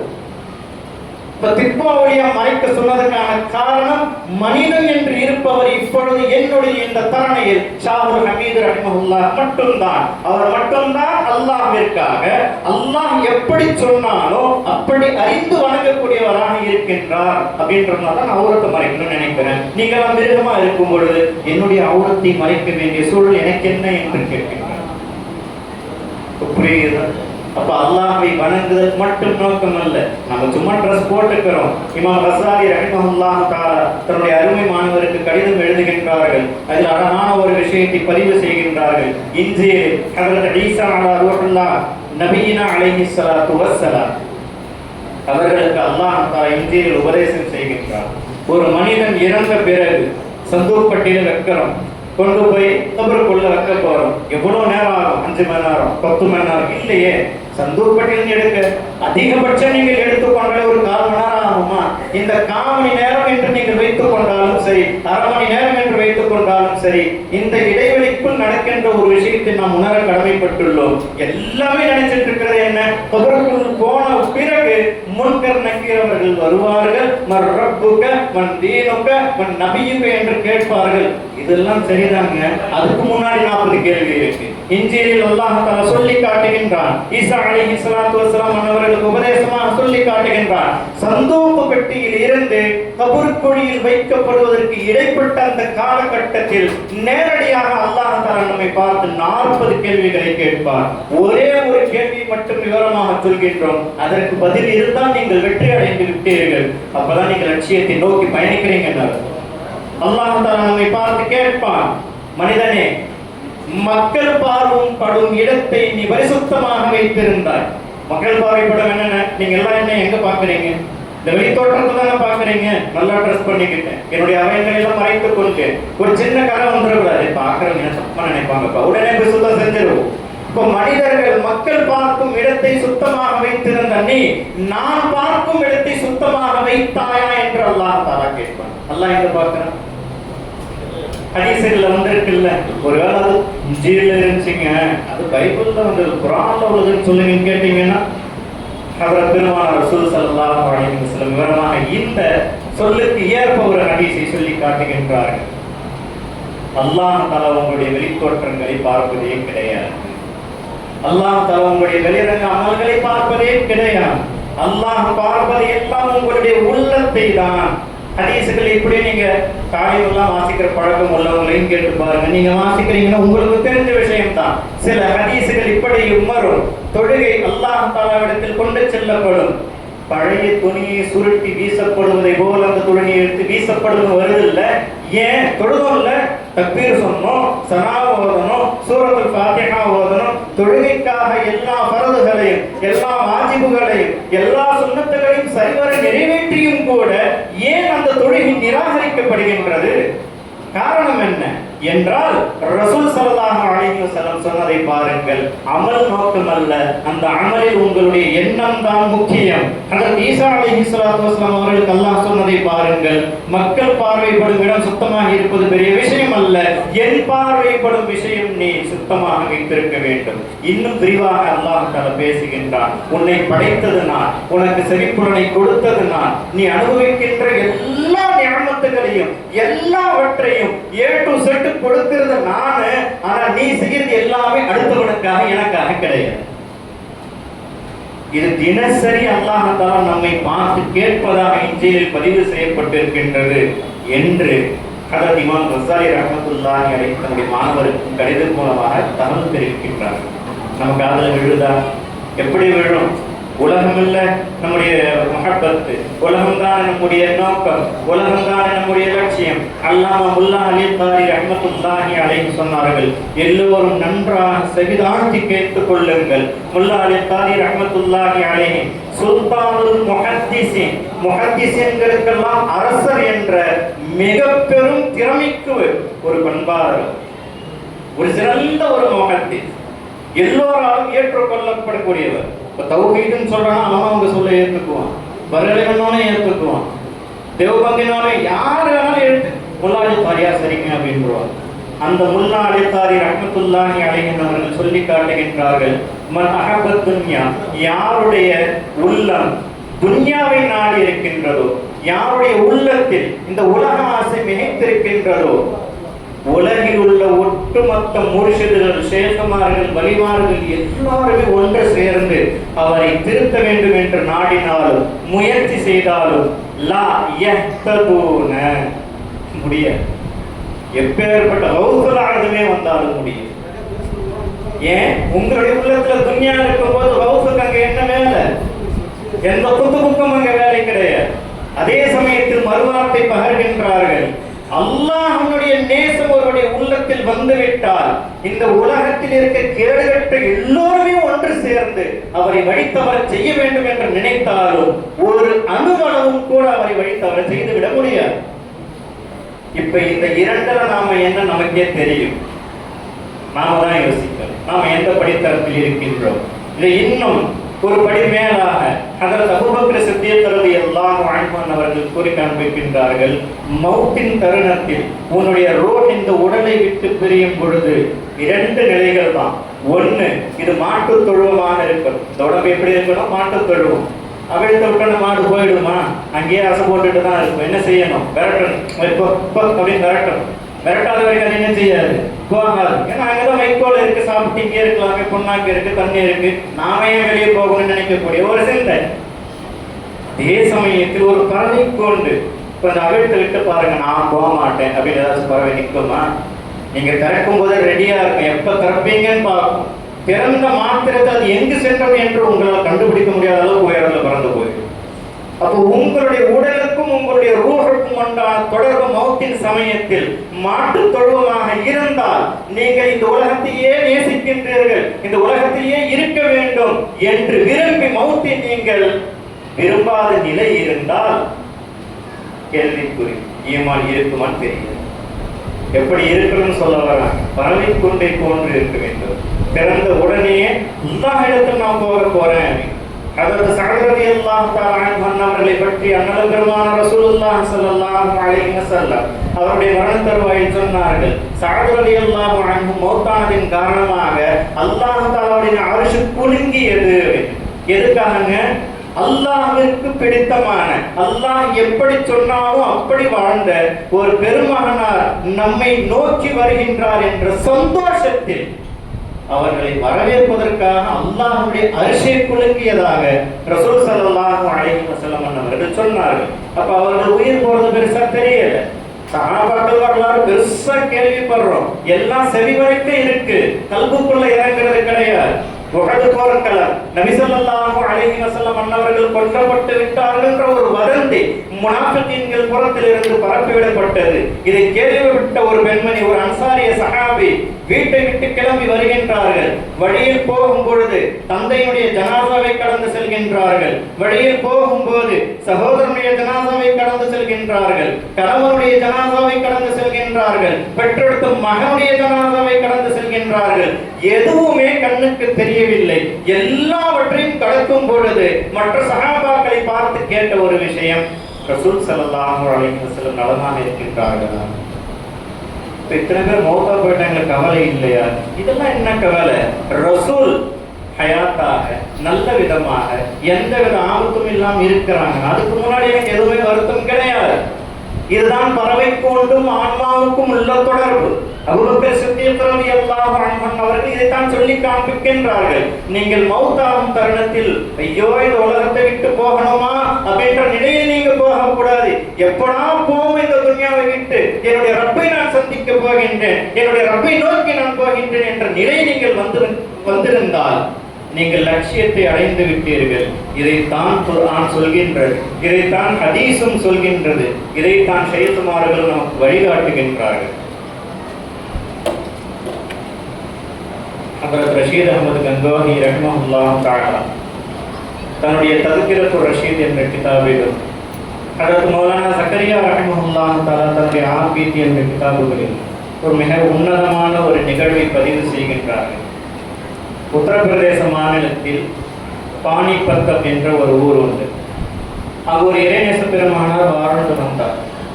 நான் நல்லா யோசித்து பாருங்க, இந்த சம்பவத்தினுடைய தத்துவத்தை நீங்க உணரணும். ரொம்ப முக்கியமான விஷயம். அந்த இறைநேச பெருமகனாருடைய மகன் அவரை பார்த்தா, இவனா அந்த ஊராவது பிறந்தவனா, இவ்வளவு மோசமானவனா இருக்கிறானே, எப்பொழுதும் கடியும் குடிமையாக இருப்பவர், குடியிலனா வாழ முடியாதுன்றவர் இருப்பவர், அல்லாஹ் ரசூலுக்கு மாறு செய்வது மட்டும்தான் தன்னுடைய வாழ்வின் லட்சியம் போன்று வாழ்ந்து கொண்டிருப்பவர், தந்தையோ அல்லாஹ் தன்னுடைய நேசத்தை பெற்றவர், தந்தையோ அல்லாஹ் தன்னுடைய விலாயத்திற்கு தகுதியானவர், தந்தையோ பல நபர்களை வழி நடத்தி வெற்றி காண செய்யக்கூடியவர். ஆனால் இப்படி ஒரு நாள் வந்தது, அந்த ஷேக் முர்ஷித் மௌத்தா போயிட்டாங்க. அவருடைய ஒரு முரீத், அவருடைய பேர் அப்துல் ரஹ்மான். அவருக்கு விஷயம் தெரியாது. இன்று இருக்கிற மாதிரி சோசியல் மீடியாலாம் அப்போ இல்லையே. மொத்தா போனால் 2 வருஷம் கழிச்சுட்டு தெரிஞ்சுக்கிற சூழல் கூட அன்னைக்கு இருந்தது. சரி, தன்னுடைய ஷேக்கை சந்தித்து வர போகலாம் என்ற அடிப்படையில் போகும்பொழுது கடை வீதி வழியாக போறாரு. வெறுங்கையா போனால் நல்லா இருக்காது, நம்முடைய ஷேக்கை நம்ம சந்திக்க போறோம், ஏதாச்சும் பழங்கள் வாங்கிட்டு போனாலும் பழம் வாங்கிட்டு போறாரு. இது ஒரு புறம். மறுபுறம் அந்த மகனார் இருந்தார் இல்லையா, குடியும் கடியுமாக, அவருக்கு ஒரு வேலைக்காரர், அவர் பேரும் அப்துல் ரஹ்மான் தான். அவர் கூப்பிட்டு சொன்னார், போ மார்க்கெட்டுக்கு போய் ஃப்ரூட்ஸ் எல்லாம் வாங்கிட்டு வா அப்படின்ட்டு அவர் அனுப்பிட்டார். இது மறுபுறம். இது என்ன அது என்ன யாருக்கும் எதுவுமே தெரியாது, தனித்தனியாக நடக்கின்றது. அந்த ஷேഖனுடைய முரீது வீட்டு வாசலில் போய் கதவை தட்டுறார். உள்ள இருக்கக்கூடிய ஷேഖனுடைய மகனார் யாரு, அப்துல் ரஹ்மானா அப்படின்னு கேட்க, வெளியில இருக்கிறவங்க என்ன தோணும்? ஏன்னா நம்முடைய பார்வையில என்ன சரியத்துல நம்ம பார்க்க மாட்டோம். கராமத்து பெரிய வழி இல்ல, கராமத்து பெரிய வழி இல்லைங்க. கராமத்து என்பது வழிமாறுகளுக்கான அடையாளமே கிடையாது. ஒரு சாதாரண மூமிங்க ஒரு காஃபிரிடத்தில் கூட ஒரு அதிசயம் நிகழும். அஜ்மீர் நாயகத்துடைய வரலாறுகளை எல்லாம் கேள்விப்படுகின்றோம் அல்லவா? ஒரு காஃபிர் அந்தரத்தில் பறந்தான் என்பதா எப்படி சாத்தியமானது? அது ஒரு பெரிய தகுதியே கிடையாது. ஆனா நம்முடைய பார்வை எப்படிதான் இருக்கும்? அவ்வளோ கராமத்து செய்யறாருன்னா பெரிய அவலியாவா இருக்கார். அவர் ஒரு சாதாரண மனிதர். அவருடைய சிந்தனை அது போன்றதான் தூண்டியது. நான் இப்பதான் வர்றேங்க, என்ன கதவு திறந்து பார்க்கல, நான் யாரு என்னன்னு தெரியாது, என்னுடைய பெயர் முதல் கொண்டு தெளிவாக இவர் சொல்கின்றார் என்றால் நம்ம செய்யறதை விட பெரிய ஷேக் ஆயிட்டார் போல அப்படின்னு நினைச்சிட்டார். சொல்லிட்ட உடனே கதவு திறந்து உள்ள வாங்கன்னு சொல்ல இவர் உள்ள போறாரு. என்னப்பா ஃப்ரூட்ஸ் எல்லாம் வாங்கிட்டு வந்துட்டியா? அடுத்த ஆச்சரியம், பாருங்க ஃப்ரூட்ஸ் வாங்கிட்டு வர கூட எனக்கு தெரிஞ்சிருக்கு. எல்லாம் முடிஞ்சு போன பிறகு உள்ள வந்த பிறகுதான் அவர் பார்க்கிறாரு, நம்ம இவர் வந்திருக்கிறது வேற. ஆனா இவருடைய சிந்தனையில் அவர் மிக பெரும் ஷேகாக காட்சியளிக்கின்றார். அல்லாஹ் தஆலாவுடைய நேசத்தை பெற்றவராக அவர் வர்ணித்து விட்டார். கேட்கிறாரு, ஏதாச்சும் எனக்கு அமல் சொல்லிக் கொடுங்க, நானும் அல்லாஹ்வை அடைய வேண்டும், நானும் இது போன்ற அந்தஸ்துகளை பெற வேண்டும் அப்படின்னு. அப்படியா, இந்த பக்கம் போ, கிழக்கால எனக்கு ஒரு தோட்டம் இருக்கு, போய் அது விவசாயம் செய்ய பார்ப்போம் அப்படின்னு சொல்லிட்டான். ஷேர் சொல்லிட்டாங்க. அவருடைய எண்ணத்தை நன்றாக கவனிக்க வேண்டும். ஷேர் சொல்லிட்டாங்க, நான் போய் செய்யறேன் அப்படின்ட்டு அவர் போனாரு. எப்போதும் போல ஐவேளை தொழுவது, ரமலான் வந்தால் நோன்பு நோற்பது, அவருக்குரிய கடமைகள் என்னவோ அல்லாஹ்வால் ரசூலால் எதுவெல்லாம் அவருக்கு பணிக்கப்பட்டிருக்கின்றதோ அதை முழுவதுமாக செய்து கொண்டு ஷேഖுடைய கட்டளைக்கு இணங்க நான் எல்லாம் செய்கின்றேன் என்று விவசாயமும் செய்து வருகின்றார். ஒரு கட்டம், ஒரு வருஷம் இல்ல 2 வருஷத்துக்கு போகுது. அந்த காலகட்டத்தில் இருந்த ஒரு குத்துபு அபுதா என்று இறைநேச பெருமக்கள்ல பல படித்தரங்கள் உண்டு. குத்துபு என்பவர்கள் ஒருத்தர் மோதா போயிட்டாலும் அந்த இடத்துக்கு இன்னொரு குத்துபெல்லாம் கொண்டு வந்து விடுவான். உங்களுக்கு புரிகிற பாஷையில நம்ம சொல்றதா இருந்தா, ஒரு எம்டி இருக்கிறார், மேனேஜிங் டைரக்டர், அவருக்கு 4 பேர் ரொம்ப முக்கியமா இருப்பாங்க, பிஏ அசிஸ்டன்ட், இவங்க.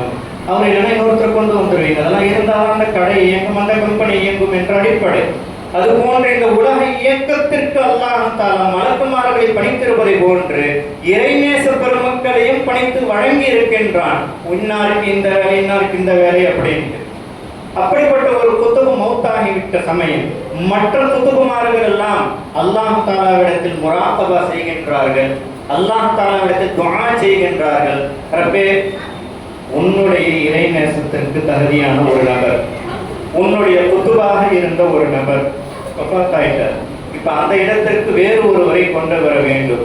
யாரும் காண்பிடார் அப்படின்னு எல்லாருமே முராகபா செய்யறாங்க. ஒரு தோட்டக்காரர், இவ்வளவு நேரம் பேசிட்டு இருக்கிறோம் இல்லையா, அப்துல் ரஹ்மான்ட்டு, அந்த தோட்டக்காரர் தான் முராகபா தெரிகிறார். ஒரு இறைநேசருடைய தோற்றமும் இல்லை, இறைநேசத்திற்கான பக்குவமும் எதுவுமே தெரியல. ஒரு சாதாரண நபர் அல்லாஹ் நம்முடைய கண்களுக்கு காட்டுகின்றானே, ஒருவேளை நாம தவறு செய்யணுமோ என்று மீண்டும் மீண்டும் மீண்டும் முராகபா செய்கின்றார்கள். எல்லா தருணங்களிலும் அல்லாஹ் தஆலா அந்த நபரையே காட்டுகின்றான். எல்லா குத்துபுமார்களும் அல்லாஹ் தஆலாவிடத்தில் இறைஞ்சுகின்றார்கள். ரப்பே, அந்த குத்துபுக்கு இறந்து போன அந்த குத்துபனுடைய இடத்தில் வேறொரு குத்துபை கொண்டு வருவதற்காக வேண்டி உன்னுடைய ஆணைக்கிணங்க நாங்கள் முராகபா செய்தோம். எங்களுடைய கண்களுக்கு தெரிந்தவர் இவர்தான் தகுதியானவராக இருந்தார். அல்லாஹ் குத்துபாக என்று துஆ செய்கின்றார். குத்துபாக மாறி போனார். என்ன ஒரு சேஷே இல்ல, ஒரு குடிகாரர் சொன்னாரு, போய் செஞ்சார். உடனே எப்படி இந்த அந்தஸ்து கிடைச்சது? இறைநேச பெருமக்கள் நமக்கு வழிகாட்டுகின்றார்கள். ஷேഖ் ரொம்ப முக்கியமான ஒரு விஷயம்.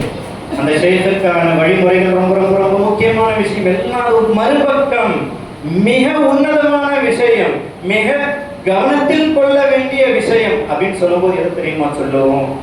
முரீதுமார்களுடைய எண்ணம், அவர்களுடைய உள்ளம். முரீதுகளாகிய உங்களுடைய உள்ளங்கள் சீராக இருந்தால் ஷேഖ் சாதாரண ஆளாக நீங்கள் குத்துபாக ஆக முடியும் என்பதை சுட்டி காட்டுகின்றார். இன்னைக்கு நம்முடைய நோக்கம் எப்படி இருக்குங்க? இன்று நம்முடைய நிலை என்னன்னா, சோசியல் மீடியா தான் நம்ம ஷேഖுமா இருக்கு, சோசியல் மீடியா தான் நம்முடைய உஸ்தாதுமா இருக்கு, சோசியல் மீடியா தான் இன்னைக்கு நம்முடைய மதரசாக்கு. ஒரு ஆலிம் சொல்லுவார், இந்த பெயரை வைக்காதீங்க, இது பொருத்தமற்றது. அவர் சொல்லுவார், கூகுள் யூனிவர்சிட்டியிலே நம்ம கேட்டுட்டோம், அவங்களே என்ன சொல்லிட்டாங்க, இது அர்த்தமுள்ள பெயர்னு சொல்லிட்டாங்க. ஏன்னா அவர் அதான் மதிக்கிறாரு. அப்ப ஆலிமுடைய மதிப்பு போயிடுச்சு. ஒரு ஷேக் சொல்லுவாங்க, இது போன்று தான்ப்பா நீ அமல் செய்யணும். அந்த ஷேக்கு இவர் சொல்லுவார் திருப்பி, இல்லை அதுக்கு இல்லை பாபா, நாங்கள் வந்து யூடியூப்ல இந்த மாதிரி ஒரு அசத்து பேசுறத பார்ப்போம், இப்படி சொன்னாங்க. இப்போ யார் ஷேக் இந்த இடத்துல? இதானே நம்முடைய நோக்கம், இப்படிதானே நம்ம போயிட்டு இருக்கிறோம். அப்ப லட்சியத்தை நோக்கி பயணிக்கின்றோமா அல்லது லட்சியத்தை அலட்சியமாக கொண்டிருக்கின்றோமா என்று சிந்தித்து பாருங்கள். அல்லாஹ் தஆலா சொன்னது அவனை அறிந்து வணங்க வேண்டும். அந்த அறிந்து வணங்குதல்ல வணங்குதல் எல்லாருமே சொல்லி முடிச்சிட முடியும். இப்படி தக்பீர் கட்டுங்க, இப்ப நீங்க கூட எந்திரிச்சு ஒருத்தருக்கு சொல்லி கொடுப்பீங்க, தக்பீர் இப்படிதான்ப்பா கட்டணும், அல்லாஹ் அக்பர் இப்படிதான்ப்பா சொல்லணும், சஜதா இப்படிதான்ப்பா செய்யணும், இப்படி ஓதணும் அப்படின்ட்டு. எனக்கு உள்ளத்தை கொஞ்சம் சரி செய்து காட்டுங்களேன் பார்க்கலாம். அந்த பணி யாராலும் செய்ய முடியாது. அந்த பணி யாரால் செய்ய முடியும்? அல்லாஹ் தஆலா அதையும் குர்ஆனின் மூலமாக நமக்கு காண்பிக்கின்றான். ரசூலை அனுப்பியதன் நோக்கம் என்னவென்று. இறுதி தருணத்தில் நாம் சொல்ல வருவது என்னவென்றால், அல்லாஹ் தஆலா மனிதர்களை படைத்தது அவனை அறிந்து வணங்க வேண்டும். இந்த அறிந்து வணங்க வேண்டும் என்பது எல்லாரும் சொல்லிக் கொடுத்தாலும் அந்த அறிதலை யார் சொல்லிக் கொடுப்பார்? ரசூலை பற்றி அல்லாஹ் தஆலா ஹதீஸ்களில் மிக தெளிவாக சொல்லி காட்டுகின்றான். ஆதம் அலைஹிஸ்ஸலாத்து வஸலாம் அவர்களை படைத்து அவர்கள் மூலமாக ஒரு தவறை நிகழச் செய்தான் அந்த ரப்பல் ஆலமீன். நிகழச் செய்து மன்னித்தான் அல்லவா? அதற்கான காரணத்தை சொல்கின்றான். உங்களுடைய வம்சாவழியில் தான் என்னுடைய ஹபீப் ரசூலுல்லாஹ் ஸல்லல்லாஹு அலைஹி வஸல்லம் வர வேண்டும். அப்படிப்பட்ட ஒரு பரிசுத்த நபர் வரக்கூடிய இந்த வம்சம் கரைபடிந்திருக்க கூடாது என்பதற்காக தான் உங்களை நான் மன்னிக்கின்றேன் என்று அல்லாஹ் தஆலா கூறுகின்றான். அப்ப இந்த உலகம் படைக்கப்பட்டதின் நோக்கம் அல்லாஹ்வை நாம் வணங்குவதாக இருந்தால் அந்த வணங்குதல் என்ன என்று சொல்லிக் கொடுக்க ரசூல் ஸல்லல்லாஹு அலைஹி வஸல்லம் தேவை. இப்ப ரசூல் இருக்கிறாங்களா? ரசூல் இல்லையே என்ன செய்கிறது? ரசூல் ஸல்லல்லாஹு அலைஹி வஸல்லம் நுபுவத்தை முடித்துக் கொண்டார்களே தவிர அவர்களுக்கு அல்லாஹ் கொடுத்த விலாயத்தை முடிக்கவில்லை. இந்த விலாயத்தினுடைய தொடரை சஹாபாக்கள் கையில் கொடுத்தார்கள். சஹாபாக்கள் தாபியீன்களிடத்தில் ஒப்படைத்தார்கள். அப்படியே வருகின்றவர்கள் தான் முர்ஷிதுமார்கள், அப்படியே வருகின்றவர்கள் தான் ஷேഖமார்கள். ஆரம்பத்திலே நம்ம சொன்னோம் இல்லையா, எப்படி தொடர்பு நமக்கு தெரியவே தெரியாது. ரசூலை பார்த்து சஹாபாக்கள் கற்றுக்கொண்டார்கள். அது போன்றுதான் இந்த உள்ளத்தை பரிசுத்தப்படுத்தி நம்முடைய லட்சியத்தை நோக்கி எப்படி பயணம் செய்வது என்பது கிதாபில் சொல்லிவிட முடியாது, பயானில் சொல்லி காட்டிவிட முடியாது, நம்முடைய அறிவு சிந்தித்து தெரிந்து கொள்ள முடியாது. அதை காண்பிக்க நபி வேண்டும், சஹாபாக்கள் வேண்டும், தாபிஈன்கள் வேண்டும், தாபிஈன்கள் வேண்டும், அவர்கள் வழிவந்த முஹத்திஸீன்கள், முஃபஸ்ஸிரீன்கள் எல்லோருமே வேண்டும். அந்த வழிதான் நாம் எப்பொழுதுமே சட்டத்தை மட்டும் நல்லா ஃபாலோ பண்ணிக்குவோம். இமாம் அல்-அஅலம் அபூ ஹனீஃபா ரஹிமஹுல்லாஹ் தஆலா ஒரு மிகப்பெரிய இமாம். அவங்க இதை ஜாயிஸ்ன்னு சொல்லிட்டாங்க, இதை ஜாயிஸ் இல்லைன்னு சொல்லிட்டாங்க, இதை ஃபர்துன்னு சொல்லியிருக்கிறாங்க, இதை சுன்னத்துன்னு சொல்லியிருக்கிறாங்க. அவங்களுடைய தரத்தை நாம விளங்கினது இந்த அளவுக்கு தான். குர்ஆன்ல இருந்து ஹதீஸ்ல இருந்து இது ஜாயிஸ்ன்னு சொல்லக்கூடிய ஒரு ஆற்றல் பெற்றவர் தான் இமாம் அல்-அஅலம் அப்படின்னு நாம நினைச்சிட்டு இருக்கோம். சஹாபாக்களை நேரடியாக பார்த்து பாடம் பயின்றவர்கள் இமாம் அல்-அஅலம் அபூ ஹனீஃபா ரஹிமஹுல்லாஹ் தஆலா. சஹாபாக்களிடத்தில் நேரடியாக பயிற்சி பெற்றவர்கள் என்று உலகமே போற்றுகின்ற குர்ஆனுக்கு அடுத்த ஒரு உயர்ந்த அந்தஸ்தில் உள்ள நூல் என்றால் புகாரி. எல்லாருக்குமே தெரியும். அந்த புகாரியாக சிறப்படைய வேண்டும் என்றால் இமாம் அல்-அஅலம் அபூ ஹனீஃபா தேவை. ஏன் தெரியுமா? இமாம் புகாரி ரஹ்மத்துல்லாஹி அலைஹி அவர்களுடைய உஸ்தாத் அவர் யாருன்னு கேட்டீங்கன்னா அபூ ஹனீஃபா ரஹ்மத்துல்லாஹி மாணவர். இப்படி ஹதீஸ் இல்ல. சரி, நிறைய ஷேഖ்மார்களை பத்தி பேசுறாங்க. ஃபுதைல் இப்னு இயாத் ரஹ்மத்துல்லாஹி பேர்பட்ட இறைநேசர், இப்ராஹிம் இப்னு அதுஹம் ரஹ்மத்துல்லாஹி பேர்பட்ட இறைநேசர். இப்ராஹிம் இப்னு அதுஹம் ரஹ்மத்துல்லாஹி மலை மேல நடந்து போயிட்டு இருப்பாங்க. அவரிடத்துல ஒரு நபர் வந்து கேட்பார், எல்லாம் சும்மா இந்த ஆரிஃப் பில்லான்றாங்க அப்படின்னு என்னங்க அப்படின்னு கேட்ட உடனே இந்த நபருக்கு எப்படி நாம் புரிய வைக்கிறது என்ற அந்த சிந்தனையோடு மிக எளிமையான விளக்கம் கொடுக்கலாம் அப்படின்ட்டு. ஆனா ஒன்னும் இல்லப்பா, இந்த மலை இருக்கு இல்லையா, இந்த மலையை பார்த்து நடன்னு சொன்னா அந்த மலை நடக்கணும் பாவதான் ஆரிஃப் பில்லான்னு சொல்லி அவங்க முடிக்கல, மலை நடக்க ஆரம்பிச்சு. அப்பேற்பட்ட இறைநேசத்தை பெற்றவர்கள் பெருசா நம்ம பாராட்டுறோம். அவங்களே இமாம் அல்-அஅலம் அபூ ஹனீஃபா ரஹ்மத்துல்லாஹி அலைஹி மாணவர். இமாம் அஹ்மத் இப்னு ஹம்பல் ரஹ்மத்துல்லாஹி அலைஹி 4 பெரும் மதுஹபுகளில் அதிகம் பின்பற்றப்படுகின்ற 3வது மதுஹப் என்றால் ஹம்பலி மதுஹப். அதனுடைய இமாம் அவர்களுடைய ஷேக் பிஷ்ர் ஹாஃபி ரஹிமஹுல்லாஹ் தஆலா அவங்க யார்கிட்ட தர்பியத் அடைஞ்சாங்கன்னு பார்த்தா அபூ ஹனீஃபா இமாம் ரஹ்மத்துல்லாஹி கலீஃபா தாவூத் தாயி ரஹிமஹுல்லாஹ் தஆலா. அப்ப நாம என்ன செய்யறோம்? இமாம்கள் ஒரு போர்ஷன்ல தனியா வச்சுட்டோம், இவங்கெல்லாம் வந்து சட்டம் சொல்றவங்க. ஷேഖ்மார்கள் இன்னொரு போர்ஷன்ல தனியா வச்சுட்டோம், இவங்கெல்லாம் இப்படி பயன் செய்வாங்க, இப்படி இஸ்லாம் செய்வாங்க. இதுதான் நாம் செய்த மிகப்பெரிய தவறு. எந்த ஒரு ஷேഖும் இமாமாக இல்லாமல் இல்லை, எந்த ஒரு இமாமும் ஷேഖாக இல்லாமல் இல்லை. ஷரீஅத்து வேறு, தரீகத்து வேறு என்று நீங்கள் நினைத்தீர்களோ அன்றே உங்களுடைய லட்சியம் உடைந்து போனது. இமாம் மாலிக் ரஹ்மஹுல்லாஹ் தஆலா மாலிகி மذஹபுடைய இமாம் மிக தெளிவாக சொல்லி காட்டினார்கள், ஷரீஅத் இது வெளிரங்கம், ஒரு வெளி தோல் நீங்க நினைச்சிக்கனா உள்ளுக்குள்ள இருக்கிற பழம் தான் தரீகத்து. இப்ப இது வேற அது வேற உங்களால சொல்ல முடியுமா? இரண்டும் ஒன்றோடு ஒன்று கலந்தது.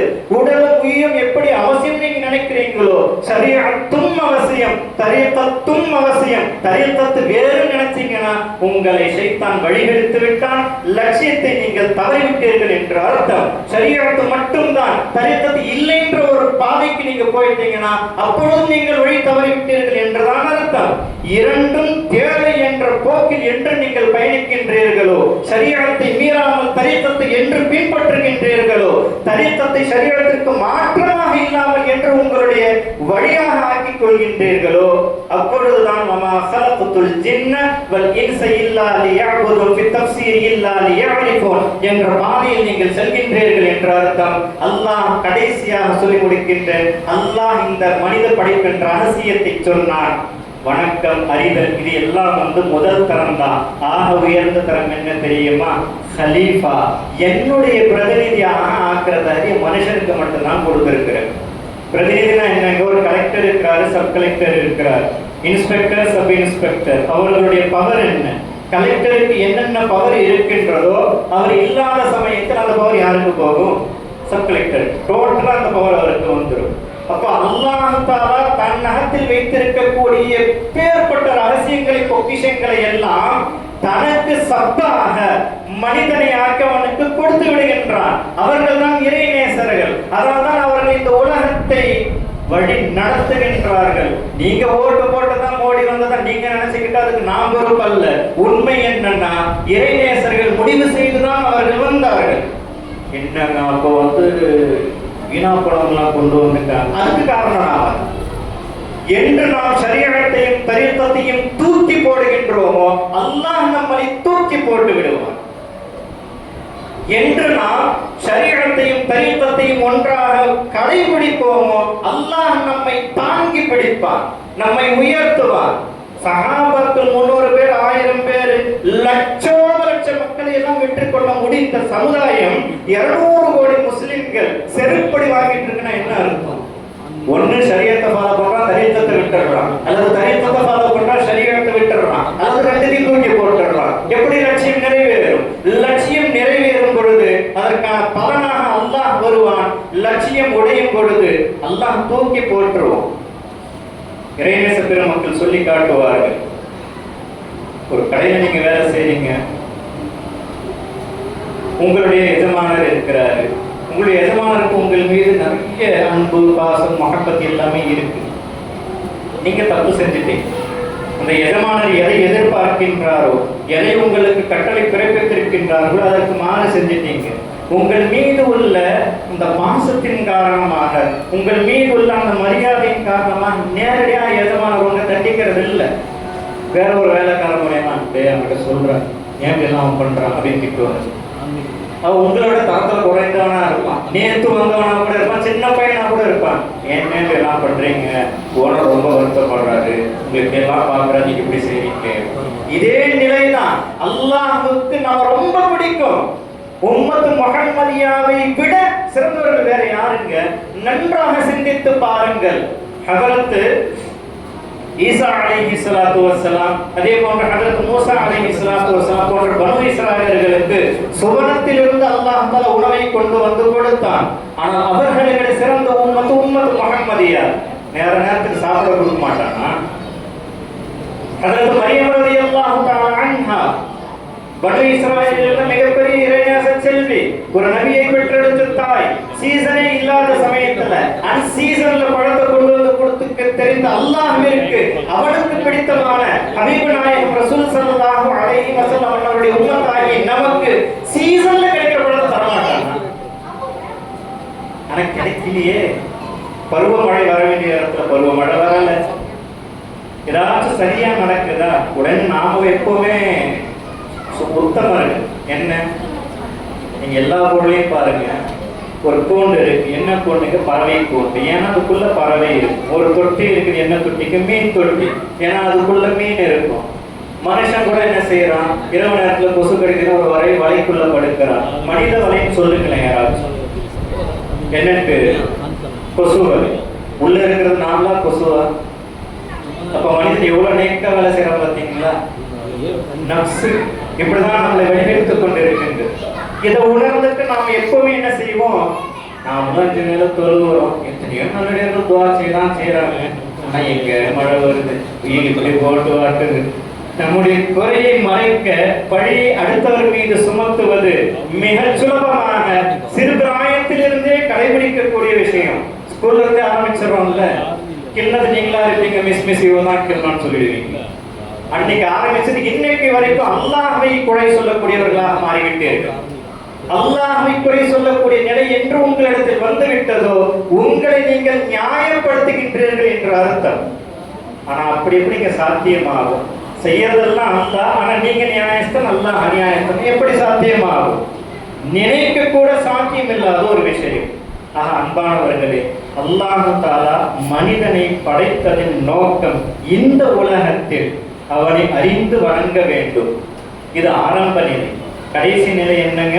அவனுடைய கலீஃபாவாக ஆகிவிட வேண்டும். இதை நபி ஸல்லல்லாஹு அலைஹி வஸல்லம் இப்படி சொல்லி காட்டினார்கள்: அல்லாஹ்வை நீங்கள் பார்த்து தொழுவுங்கள், அல்லது அல்லாஹ் உங்களை பார்க்கின்றான் என்று தொழுவுங்கள். இந்த ஒரு ஹதீஸ் தான், இந்த ஒரு ஆயத்து தான். இதை நீங்கள் சரியாக உங்கள் வாழ்வில் பின்பற்றினால் மனித வாழ்வின் லட்சியம் என்ற கேள்வி வராது. லட்சியத்தை அடைந்த மிகப்பெரிய சாதனையாளர்களாக நாம் ஆகிவிட முடியும் என்பதை உணர கடமைப்பட்டிருக்கின்றோம். வல்ல அல்லாஹ் தஆலா இந்த லட்சியங்களையும் நோக்கங்களையும் உணர்ந்து உண்மையான முறையில் அவனை அறிந்து வணங்கக்கூடிய அவருடைய நேசத்தை பெற்ற பெருமக்களாக நம் அனைவரையும் ஆக்கி தந்தருள் புரிவானாக. வாஹிர் தஅவானா அல்ஹம்துலில்லாஹி ரப்பில் ஆலமீன். அஸ்ஸலாமு அலைக்கும் வரஹ்மத்துல்லாஹி வபரகாத்துஹு.